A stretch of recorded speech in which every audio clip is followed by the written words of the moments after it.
Unit 3, Lecture 2.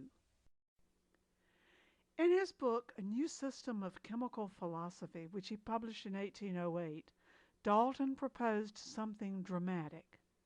Atoms had weight. Well, actually, he also proposed the atomic weights of the known elements, but many of them were found to be incorrect. Well, we have more to cover, but while we're about it, which is correct, weight or mass?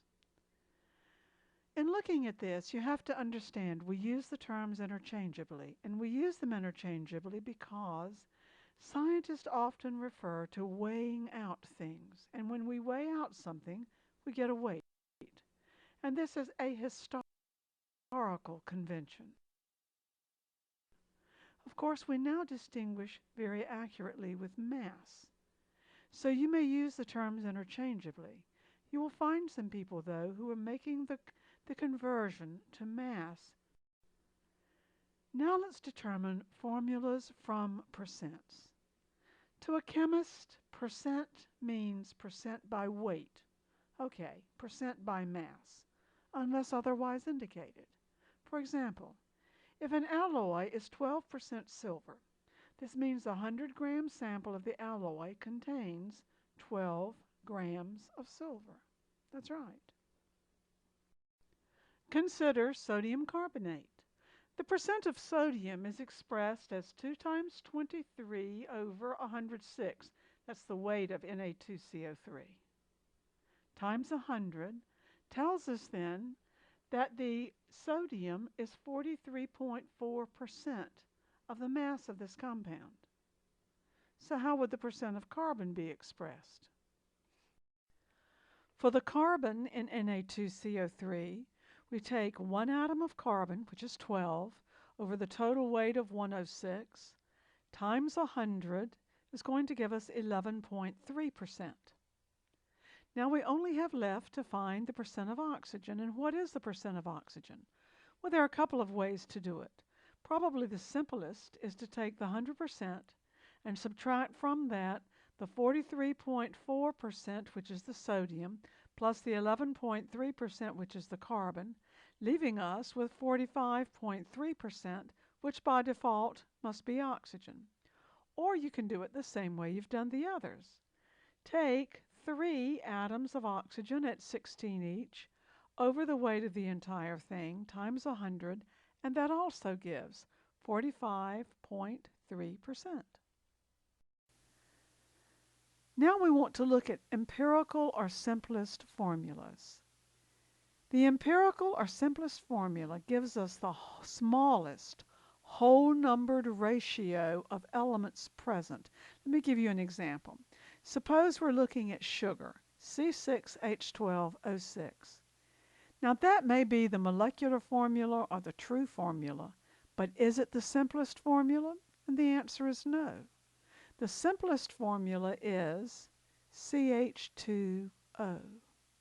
We divided the carbon, the hydrogen, and the oxygen in the molecular formula by the largest number that would divide into them, which was 6, and that's how we got the CH2O.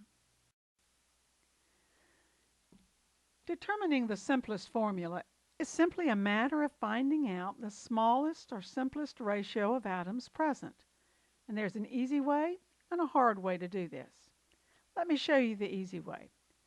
Convert from the quantities given to a ratio of the number of atoms present. Well, now that doesn't sound too easy, does it? But don't do it using Avogadro's number.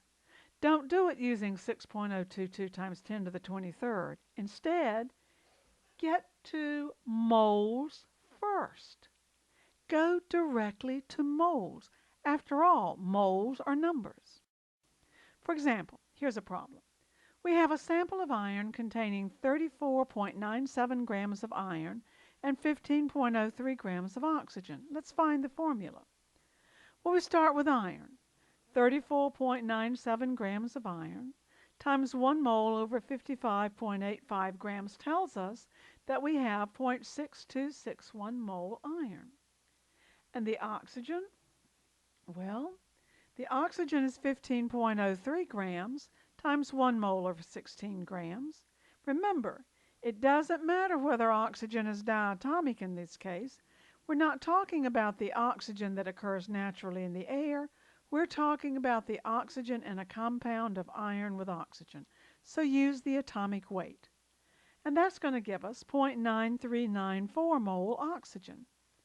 Now, convert each to a small whole number by dividing each of these results by the smaller, which happens to be the 0.6261 mole. So we take the iron and divide it by itself and get 1. We take the oxygen and divide it by 0.6261 and get 1.5. So close to 1.5 that you might as well use 1.5. Now it's time to remove the fraction. Well, that's 1 and 1.5. So multiply through by that denominator of 2. And when you do, then you're going to find that your formula is going to be Fe2O3. Remember, use moles to do this. Here's another problem. An oxide of carbon contains 27.29% carbon. Find the simplest formula. Now notice, the quantity is given in percent, not mass. But that shouldn't be any trouble for you because you understand how that works. So if you have a 100-gram sample, for example, and the quantity of carbon is 27.29% of that, then the mass of carbon is 27.29 grams. What other element is present? Look, it's an oxide of carbon, so the other element present is oxygen. What is the quantity of that oxygen? Well, if the 100-gram sample contains 27.29 grams of carbon, then the rest of it has to be oxygen. Now, what I want you to do is work it out. Try your hand at it, pause this video, work it out, and then come back and bring it back up, and I will show you the answer.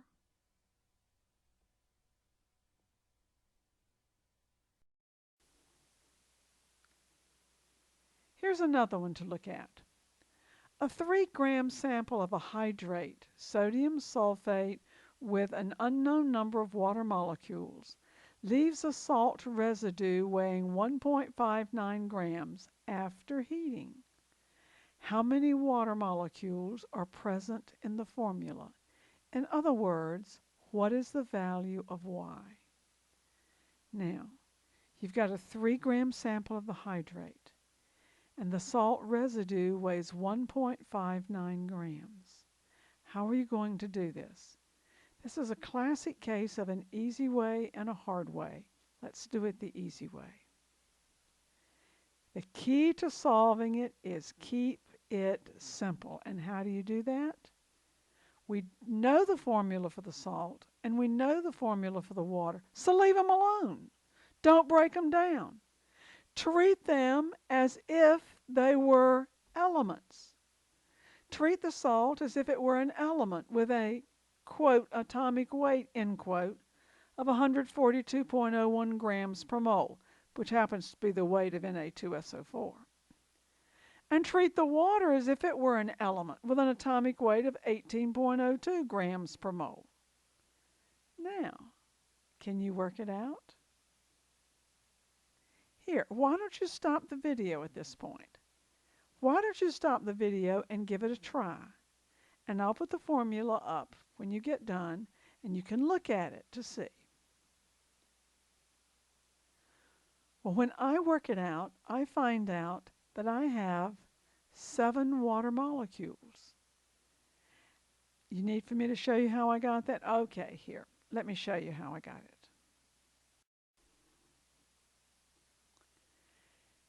I took the sodium sulfate with 1.59 grams and multiplied it by 1 mole over 142.01 grams per mole and got 0.0112 moles sodium sulfate.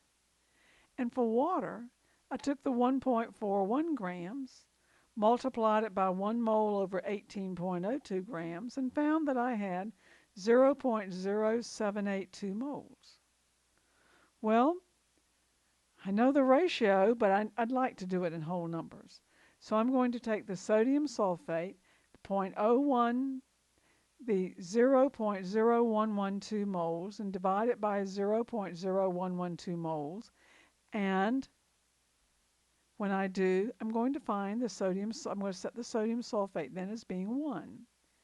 And the water is 0.0782 moles divided by the 0.0112 moles, which is our smaller number, and that gives me the 7.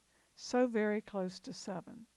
Therefore, the formula is 7 waters for every sodium sulfate, and this is the way we write the formula for that hydrate.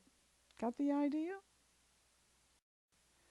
In determining formulas using combustion analysis, which we sometimes refer to as combustion train analysis, you take a compound, which I'm representing here as CXHYOZ, but it could have other things in it, nitrogen, phosphorus, sulfur, all kinds of things. And you allow it to undergo combustion in an adequate amount of oxygen or ample oxygen, and you produce certain products. Now in this case we're showing the production of carbon dioxide and water. Why? Because the carbon in the compound will react with oxygen, producing carbon dioxide. The hydrogen in the compound will react with oxygen, producing water. And the oxygen in the compound will be present and undergo the same process as the oxygen that we are adding. Other elements such as nitrogen or phosphorus might perform this same kind of combustion and form such things as oxides of nitrogen or oxides of phosphorus. We'd have to give you that information. But in any when we do a combustion train analysis, we put the sample into the furnace. And in the furnace, the sample is allowed to burn in ample oxygen, producing a series of oxides. Those oxides are then swept into the drying chamber. And in the drying chamber, we use a very, very powerful desiccant, something maybe like magnesium perchlorate or something of that type, to draw the water out. Now we weigh the drying chamber before we start the process, and we weigh the drying chamber afterwards, and the difference in the mass is going to be the mass of water that was produced. The products from that are then swept on into what we call the CO2 scrubber. And in the CO2 scrubber, we treat the sample to an exposure to sodium hydroxide, calcium hydroxide, something of that type that will absorb carbon dioxide and react with it. So we weigh this chamber before the process and we weigh the chamber after the process. And that gives us the mass of carbon dioxide produced in this process. Now we can go further down the line and have analysis for sulfur or phosphorus or silver or whatever. But we will deal with those when we get to them. Let's try a sample problem. In this problem, we have a 2.040 gram sample of an unknown, and we take that unknown, which we shall call X, and combust it. And when we do, we get 3.470 grams of carbon dioxide. Where did the carbon dioxide come from? It came from carbon in the sample and the oxygen that we were using for combustion. We also produced 0.507 grams of water. The hydrogen came from the sample. The oxygen came from the oxygen that we were putting through in combustion. And we had 1.036 grams of nitrogen dioxide. And yes, you guessed it, the nitrogen came from the sample and the oxygen came probably from the oxygen we were using for combustion. We need to find the simplest formula for this unknown compound. So let's determine the weights of carbon, hydrogen, and nitrogen present in this compound. Well, with carbon we had 3.470 grams, but that's carbon dioxide's weight.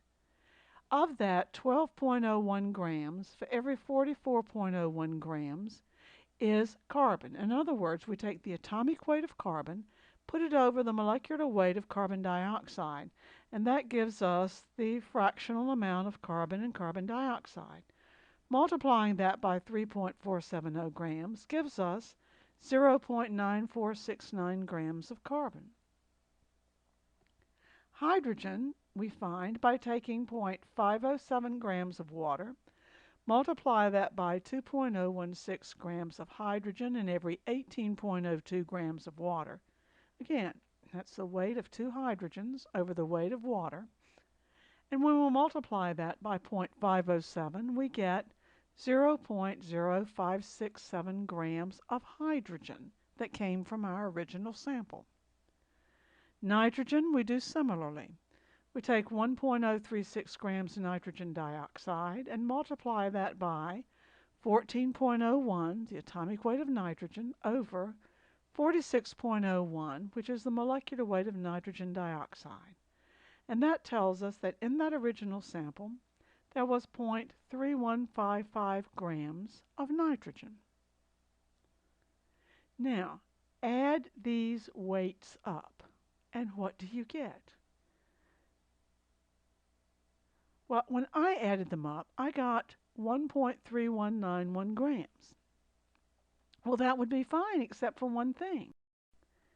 Did you look at some of the masses and compare that to the size of the sample we started out with?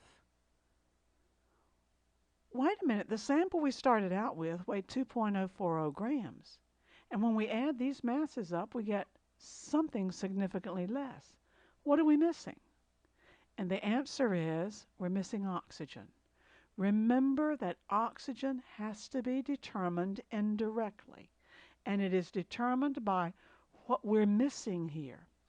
To find the amount of oxygen, take the weight of our sample, which is 2.040 grams, subtract the mass of the carbon, nitrogen, and hydrogen from it, and that tells us the remaining part, which is 0.712, is the remaining part, which is 0.721 grams, is oxygen. Now, we're ready to continue working our problem. And when you do, you have carbon, hydrogen, nitrogen, and oxygen, the masses of each of these elements. Now we're ready to find the simplest formula. So, let's convert each of these to moles, starting with carbon. Carbon, we have 1 mole per 12.01 grams. That means we have this many moles of carbon in our original sample. The hydrogen, we have 1 mole per 1.01 grams. This means we have this many moles in the original sample. Nitrogen, 1 mole over 14.01 grams, gives us this many moles in the original sample. And oxygen is 1 mole over 16 grams to give us this many moles. Now, you have the number of moles of each element. What is the next step? Divide by the smallest number of moles. Sure. And when you do, this top one, 0.0788 moles divided by 0.0225 moles, which is the smallest, gives us about 3.5. This next one gives us about 2.5. This next one, well, that's 1. And this one is 2. So what we have is 3.5 carbons for every 2.5 hydrogens, for every nitrogen, for every 2 oxygens. So what we have to do is get rid of the fractions. So we multiply by the denominator. And it's 3.5, 2.5, 1, and 2. So the lowest common denominator of all of this then, or the lowest denominator we can multiply by and clear those fractions, is 2. So let's multiply by 2. And when we multiply 3.5 by 2, we have 7. 2.5 by 2, we have 5. 1 by 2, we have 2. 2 by 2, we have 4. And the formula then becomes C7H5N2O4. Now stop and look at this for a moment. Make sure you understand how you achieved this answer. And if you need to, back it up, play through it again. Now we're ready to find molecular formulas. Do you recall that a molecular formula is a whole numbered multiple of the simplest formula? Yes. And you know how to find simplest formulas. To find molecular formula, you need 2 items of information. You need the simplest formula, or at least the way to the simplest formula, but you need the simplest formula, and you need the expected molecular weight. Let me show you how to do it. A compound whose simplest formula is CH2O was found to have a molecular weight of 61 plus or minus 3. So we need to find the molecular formula. Now that plus or minus 3 tells us that that molecular weight is going to fall between 58 and 64. All right. We take our CH2O and we add up the atomic weights and find that CH2O has a mass of 30. So we take our 61, which is the molecular weight, divide it by 30, and it comes out to be about 2. Now, folks, you can't use a fraction here because the molecular formula is always a whole numbered multiple of the simplest formula. So we have to have the whole numbered multiple, and the closest whole number we can come to right here is 2. So therefore, our formula is C2H4O2. And let's check its molecular mass. What is it? Well, it's 60. And that mass of 60 falls in the range that we said it had to fall in, the range of 58 to 64. Got the idea? It's a very simple process. Okay, let's try a problem that demonstrates all of this. Combustion of a 42 milligram sample of vitamin C produces 63.96 milligrams carbon dioxide and 17.28 milligrams of water. If the molecular weight of vitamin C is somewhere in the range of 162 to 182, what's the molecular formula? Now, this is a combination of everything that we've been working on. We're going to go through here and just generally discuss the order in which you do things, and then I'm going to want you to give it a try. The first thing you need to do is find the mass of each element. Remember that. Then you determine whether or not oxygen is present. Remember how to do that? You're going to convert all of the masses that you have to moles. All of the elemental masses that you have will be converted to moles. We will divide these moles by the smallest number of moles. Eliminate any fractions if they're present. And you're going to have to be you may have to be kind of creative about whether or not there are fractions present. For example, if you come up with 2.93, you're going to ask yourself, how tight do I have to estimate this? 2.93, that very well could be 3. You're going to divide the molecular weight by the formula weight, and you're going to multiply this simplest formula by this number that you get.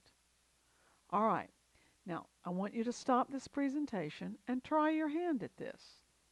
And when you're ready, come back and I will show you what I got.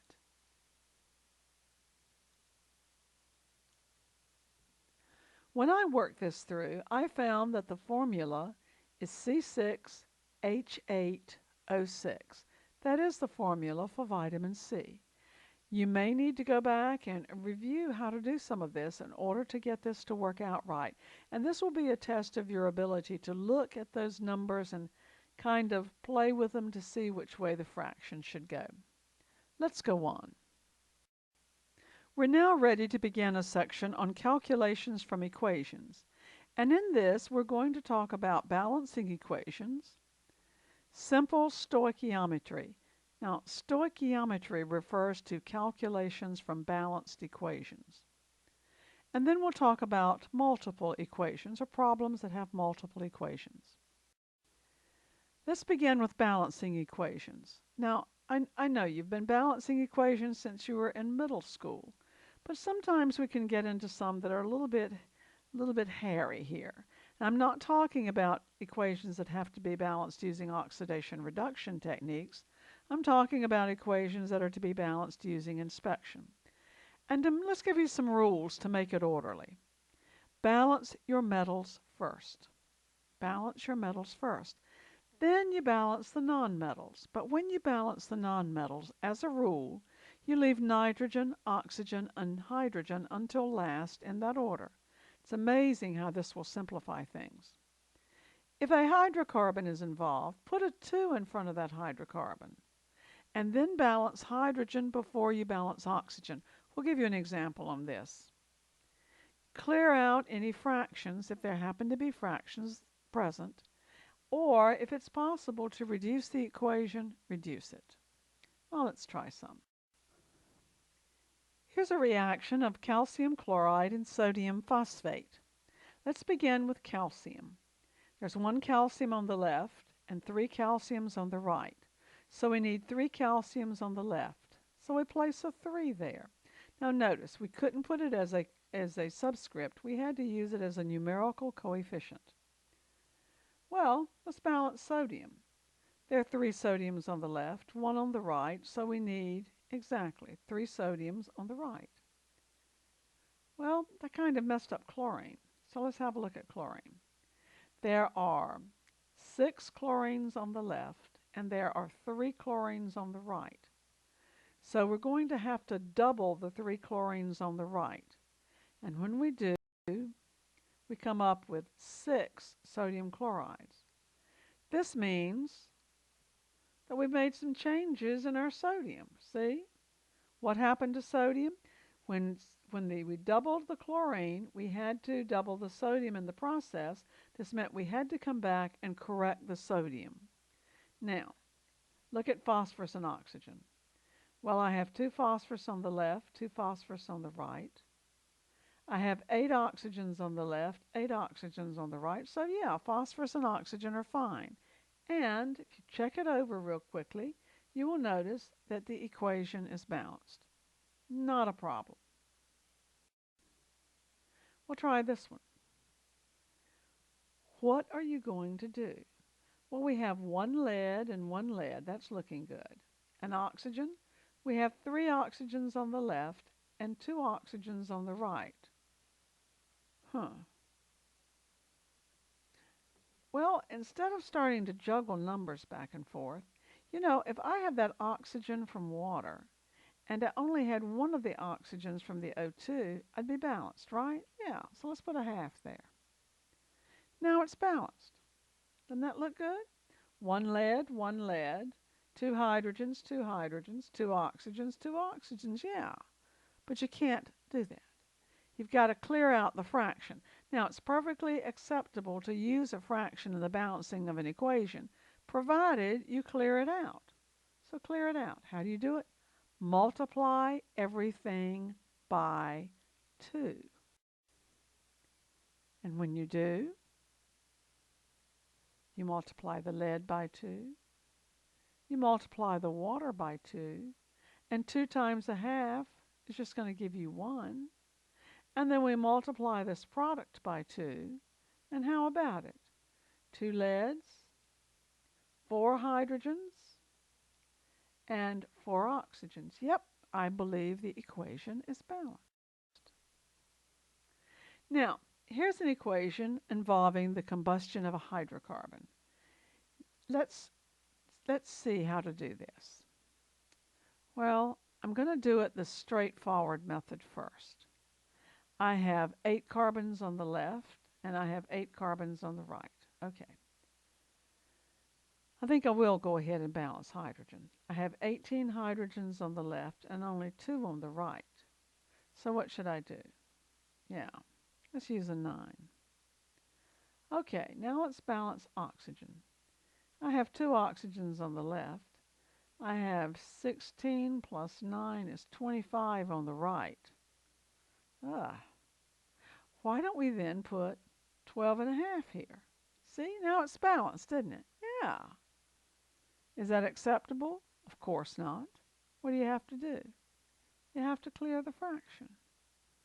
So what do we do to clear it? We multiply everything by 2. And when we multiply everything by 2, we get what? 2, 25, 16, and 18. And you see, it cannot be reduced because though three of the numerical coefficients are even, one of them happens to be odd. There was that rule, remember? We said if you have a hydrocarbon, put a 2 in front of the hydrocarbon and balance hydrogen before oxygen. This is a classic case of what happens. Does it work all the time? No, sometimes you have to wind up reducing everything. But more often than not, this putting the 2 in front of the hydrocarbon first will help you. Now remember, these are reactions that we're balancing by inspection. And there are times that it's just horrendous to try to balance them that way. And those are typically oxidation reduction reactions. And we talk about the electrons lost and the electrons gained to give us clues on balancing those, and we're going to deal with those. But we're going to deal with those in the unit addressing oxidation reduction. This seems like a good place to stop this lecture. And in the next lecture, we will talk about stoichiometry, calculations from balanced equations.